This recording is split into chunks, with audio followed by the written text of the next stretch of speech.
being a teacher forces you to sort of accept all walks of life. Patience is a big factor. Right. I mean, there are times where you get frustrated because you keep saying to yourself, am I teaching him the right thing if he's not grasping what we're supposed to do?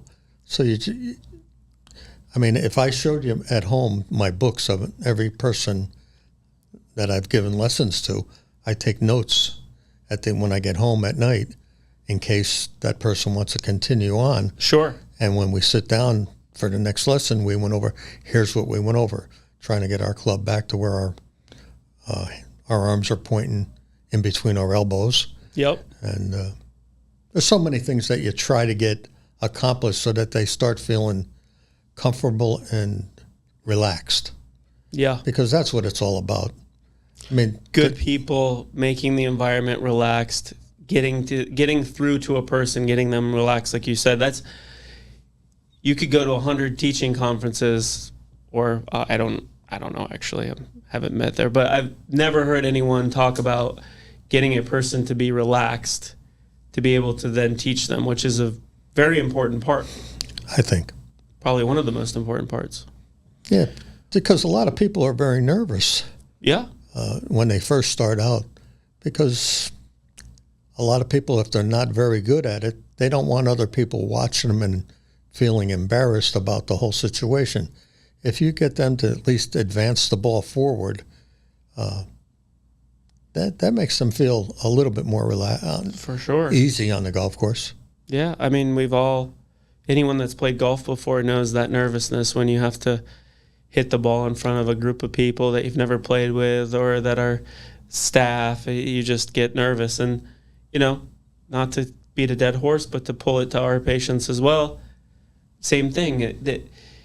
What you find eventually as you play golf is no one cares how far or not far that you hit it. They're not judging you. And it really just took you making the effort to see through that.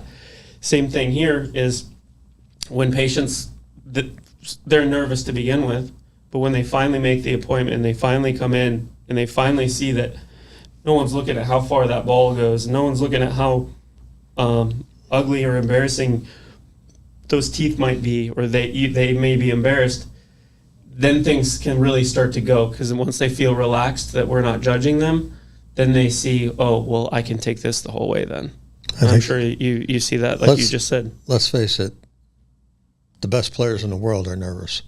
First tee on Thursday morning on the tour pro, but they were all somewhat have a nerve going through that's bothering them. Mm-hmm. Whether you're playing in front of 25,000 people like on the tour, example, a couple times you saw Tiger playing where there was 20,000 people following him. Everybody gets nervous. Yeah. And if you're a beginning golfer, you get nervous. I can remember a whole bunch of years I qualified for the National Long Drive, and I came out of the tunnel up at the Atlanta Athletic Club, and there was 5,000 people on the tee. And I just, if you ever seen a candle melt real fast, I felt like I was, whoa. Yeah. The first couple swings, you just don't realize how nervous you get. 5,000 people's a lot. Most people, I think, would be nervous hitting a golf ball in front of 4 or 3. Yeah. Well, multiply that by 1,000. You get 6, so the first 3 weren't very good. Yeah, it's okay.